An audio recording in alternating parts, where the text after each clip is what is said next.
এই ছেলেটি তার প্রথম চলচ্চিত্র তৈরি করছিল।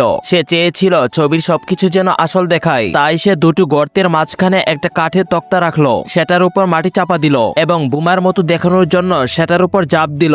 এরপর সে মাটিতে অনেকগুলো আতশবাজি রাখলো এবং তাতে আগুন ধরিয়ে দিল। আতশবাজিগুলো বন্দুকের গুলির মতো কাজ করলো। ছেলেটি নিজ হাতে ক্যামেরা ধরে সবার দৃশ্যগুলো তুললো। সবাই দারুণ অভিনয় করছিল। তারপর দুটো বেলুনে লাল রঙের তরল ভরা হলো। যখন সেগুলোর দিকে গুলি করার বান করা হলো, তখন অভিনেতারা তাদের হাত দিয়ে বেলুনগুলো ফাটিয়ে দিল। দেখে মনে হলো যেন তাদের সত্যিই গুলি লেগেছে। কিন্তু ছেলেটি দৃশ্যে আরো বেশি আবেগ আনতে চেয়েছিল, তাই সে একজন সৈনিক অভিনেতাকে বলল, তোমাকে ভাবতে হবে যে তোমার সব বন্ধু যুদ্ধে মারা গেছে, তারা সবাই তোমার পরিবারের মতো। এখন তুমি কেমন ব্যবহার করবে সেটাই দেখাও। সৈনিকটি কথাটা বুঝতে পারলো এবং খুব শক্তিশালী অভিনয় করলো। তার মুখ দেখে মনে হচ্ছিল যেন সে সবকিছু হারিয়ে ফেলেছে। তার হাঁটা চলা আর শরীরে ভঙ্গির দৃশ্যের সঙ্গে পুরোপুরি মিলে গেল। পেছনে বাকি সবাই সামনের দিকে দৌড়ে গিয়ে মরে যাওয়ার বান করে শুয়ে পড়লো। এই কম বয়সী সৈনিকটি ছিল একমাত্র জীবিত। তাদের মৃতদেহ দেখে সৈনিকটি আরো জোরে কাঁপতে লাগলো এবং কাঁদতে শুরু করলো। দৃশ্যটা দেখে ছেলেটি সারা শরীর কেঁপে উঠলো। কিছুক্ষণ পর ছেলেটি সবাইকে উঠে দাঁড়াতে বলল।